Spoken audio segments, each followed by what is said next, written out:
تمہاری اصل ہستی تمہاری سوچ ہے، باقی تو صرف ہڈیاں اور خالی گوشت ہے۔ اپنی آواز کی بجائے اپنے دلائل کو بلند کیجیے۔ پھول بادل کے گرجنے سے نہیں، برسنے سے اگتے ہیں۔ غم مت کریں، جو چیز آپ سے چھن گئی ہے وہ کسی اور شکل میں آپ کو ضرور ملے گی۔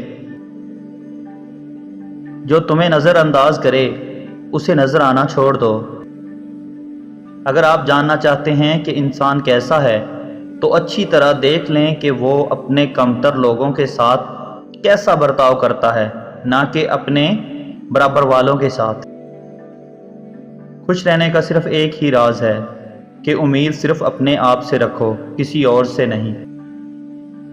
زندگی میں 3 لوگوں کو کبھی مت بھولنا: مصیبت میں ساتھ دینے والوں کو، مصیبت میں ساتھ چھوڑنے والوں کو، اور مصیبت میں ڈالنے والوں کو۔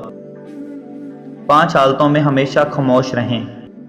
جب آپ محسوس کریں کہ کوئی آپ کے الفاظ سے آپ کے احساس کو نہیں سمجھ پا رہا تو اس وقت خاموش رہیں۔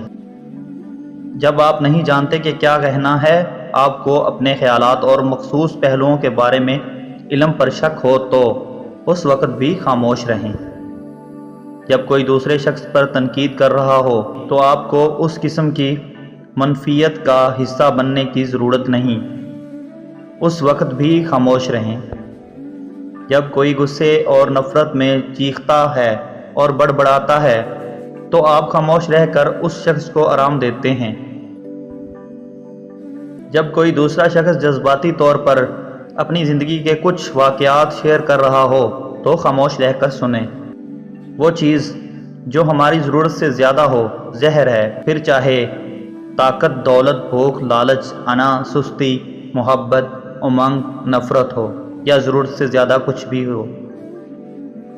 صرف پیسہ ہی رزق نہیں بلکہ عقل، ادب، چہرہ، اولاد اور علم بھی رزق ہیں، اور اس سے بڑی بات یہ ہے کہ بہترین دوست بھی رزق میں شامل ہے۔